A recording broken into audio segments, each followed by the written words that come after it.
नमस्कार, मैं हूं आई भाई, आपका दोस्त, आपका साथी, आपका चुनाव मार्गदर्शक। 2024 के चुनाव से संबंधित जानकारी के लिए मैं हमेशा आपकी सेवा में तत्पर हूं। इसी के तहत आज मैं आपको लेकर आया हूं एक पोलिंग बूथ पर। तो आइए जानते हैं कि पोलिंग बूथ पर मतदान को लेकर किस तरह से कैसी तैयारी की जाती है।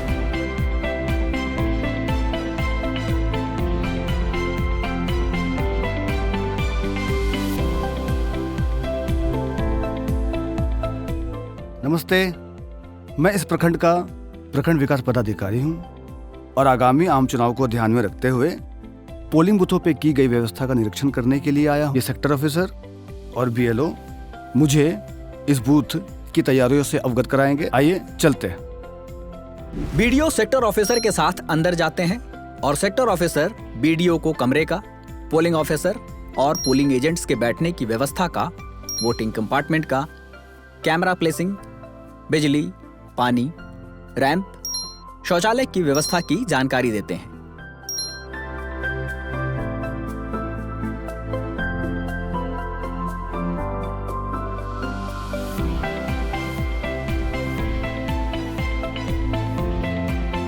सेक्टर ऑफिसर इस पोलिंग बूथ पर, जो कि शहरी क्षेत्र में है, तो नगर निगम के कर्मचारियों को लेकर बीएलओ के साथ बूथ पर अश्योर्ड मिनिमम फैसिलिटीज की तैयारी करवा रहे हैं।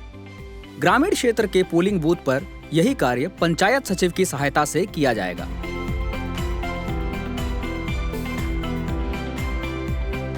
नमस्कार, इस निर्वाचन क्षेत्र के अंतर्गत आने वाले 10 पोलिंग स्टेशनों के समूह का मैं सेक्टर ऑफिसर हूं और सभी पोलिंग बूथों पर एश्योर्ड मिनिमम फैसिलिटीज का दायित्व मेरे ऊपर है और इस पोलिंग बूथ की बीएलओ मेरी सहायिका होंगी। सेक्टर ऑफिसर की देखरेख में कमरे के अंदर मतदान कर्मियों के लिए फर्नीचर सेटअप लगाया जा रहा है।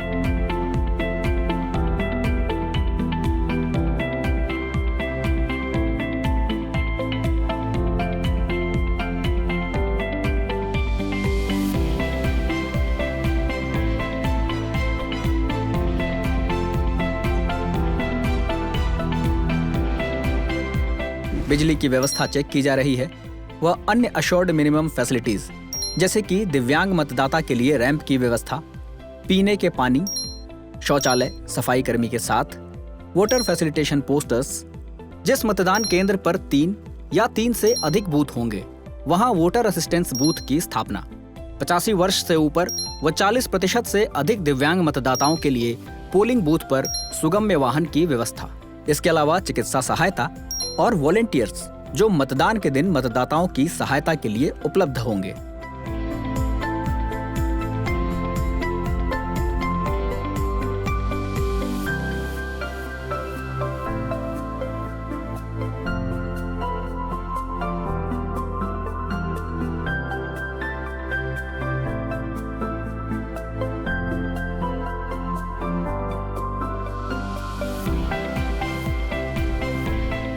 पोलिंग डे से ठीक पहले वाले दिन पोलिंग स्टेशन की दीवारों पर किसी भी तरह की चुनावी प्रचार सामग्री न हो।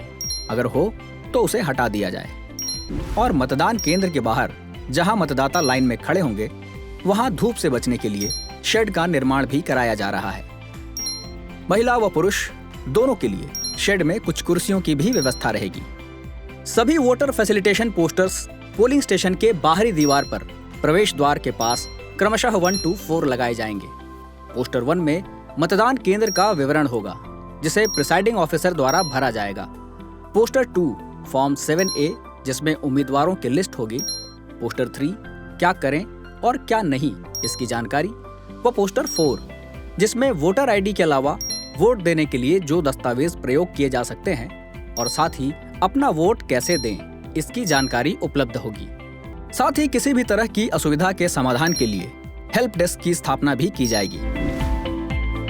सभी मतदान दल कर्मी जिसमें polling officer 1, polling officer 2, polling officer 3 व प्रिसाइडिंग ऑफिसर शामिल हैं, मतदान केंद्र पर पहुंच गए हैं, जिन्हें सहयोग करने के लिए बूथ की बीएलओ और उनके सहकर्मी उपस्थित हैं।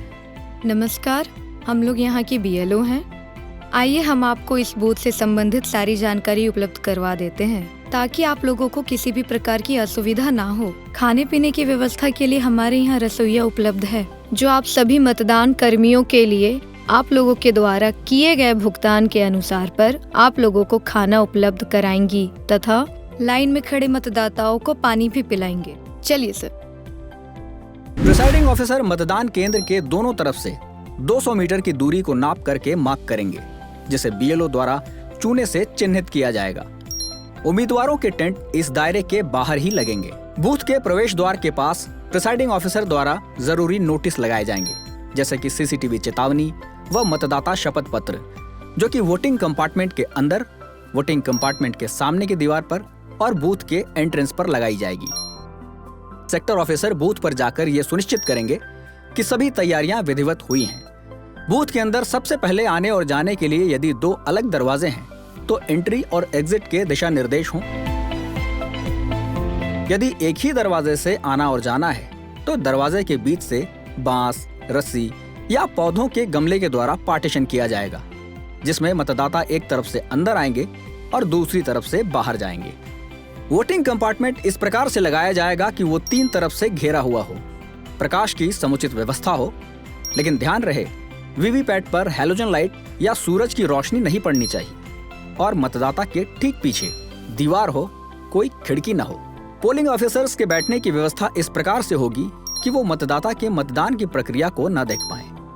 पोलिंग ऑफिसर 1 के बाद पोलिंग ऑफिसर 2 और पोलिंग ऑफिसर 3 एक कतार में बैठेंगे और उनके ठीक पीछे पोलिंग एजेंट्स इस प्रकार से बैठेंगे जिससे वो मतदाता को अंदर आते समय देख पाएं। साथ ही पोलिंग ऑफिसर 3 जिनके पास कंट्रोल यूनिट होगा उस पूरी प्रक्रिया को भी देख पाएं, सिवाय मतदाता के वोट देने की प्रक्रिया को छोड़कर।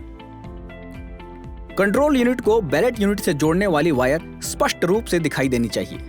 उसे किसी भी कपड़े या कारपेट से ढका हुआ नहीं होना चाहिए। सीसीटीवी वेबकास्टिंग कैमरा बूथ के अंदर इस प्रकार से लगाया गया हो जिससे कि आने वाले मतदाता पोलिंग ऑफिसर 1 के पास पहचान पत्र दिखाते हुए उसमें नजर आए, और दूसरा कैमरा बाहर इस तरह से लगा हो जिससे कि पूरा कैंपस और उसमें हो रही गतिविधियां स्पष्ट दिखाई दें। प्रिसाइडिंग ऑफिसर मतदान शुरू होने से पहले कंट्रोल यूनिट मतदाता सूची के साथ फॉर्म 17A की जांच करेंगे। मतदान की प्रक्रिया शुरू होती है। बाहर वोटर्स की लाइन लगी है, जिसमें महिलाओं की लाइन अलग, पुरुषों की लाइन अलग व वरिष्ठ नागरिकों की अलग व्यवस्था है। सुरक्षाकर्मी ड्यूटी में मौजूद हैं।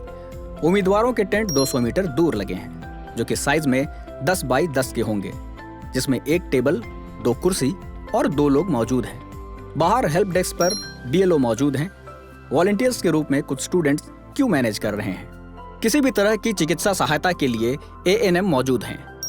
मतदान की प्रक्रिया शुरू हो चुकी है। मतदाता एक एक करके अंदर आएंगे और सबसे पहले पोलिंग ऑफिसर 1 के पास जाकर अपना पहचान पत्र दिखाएंगे, जिसे देखने के बाद पोलिंग ऑफिसर 1 अपने पास मौजूद मतदाता सूची की अंकित प्रति में उनका नाम देखकर उनकी पहचान करेंगे। मतदाता के मतदान के लिए सत्यापित होने के बाद पोलिंग ऑफिसर 1 मतदाता सूची की अंकित प्रति में उसके विवरण वाले बॉक्स को लाल स्याही से इस प्रकार डायगनली टिक कर देंगे। इसी प्रकार यदि मतदाता महिला होगी तो उसके विवरण को नीली स्याही से राउंड कर दिया जाएगा, ताकि बाद में महिला व पुरुष मतदाताओं की संख्या निर्धारण में आसानी हो।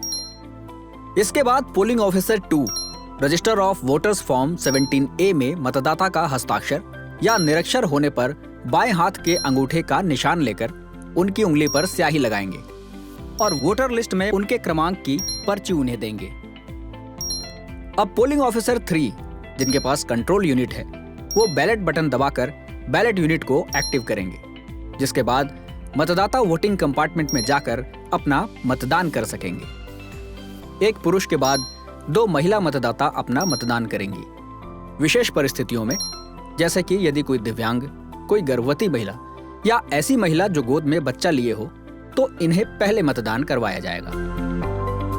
तो देखा आप सभी ने, भारत निर्वाचन आयोग ने सभी मतदान केंद्रों पर हर आवश्यक सुविधाओं की व्यवस्था कर रखी है, ताकि किसी भी मतदाता को अपना मतदान करने में किसी प्रकार की परेशानी का सामना न करना पड़े और वो उत्साहपूर्वक अपने मताधिकार का प्रयोग करें। सफलतापूर्वक एवं शांतिपूर्ण तरीके से मतदान की प्रक्रिया के संपन्न होने के बाद अगले दिन इस बात का भी ध्यान रखना है कि मतदान केंद्र परिसर में किसी तरह की गंदगी और अव्यवस्था नहीं होनी चाहिए। सेक्टर ऑफिसर और बूथ की बीएलओ ये सुनिश्चित करेंगे कि मतदान केंद्र पहले की तरह व्यवस्थित व साफ सुथरा हो, जिसमें शहरी क्षेत्रों में नगर पालिका व ग्रामीण क्षेत्रों में पंचायत सचिव को इसकी जिम्मेदारी निभानी होगी। ध्यान रहे कि जिला निर्वाचन पदाधिकारी बिना किसी पूर्व सूचना के किसी भी मतदान केंद्र का दौरा कर सकते हैं और मतदान परिसर में किसी भी प्रकार की अव्यवस्था पाए जाने पर संबंधित अधिकारियों पर अनुशासनात्मक कार्रवाई भी की जा सकती है। सफल मतदान तभी संपन्न हो सकता है जब सिर्फ मतदान के पूर्व की तैयारी ही नहीं, बल्कि मतदान के बाद की जवाबदेही भी तय की जाए।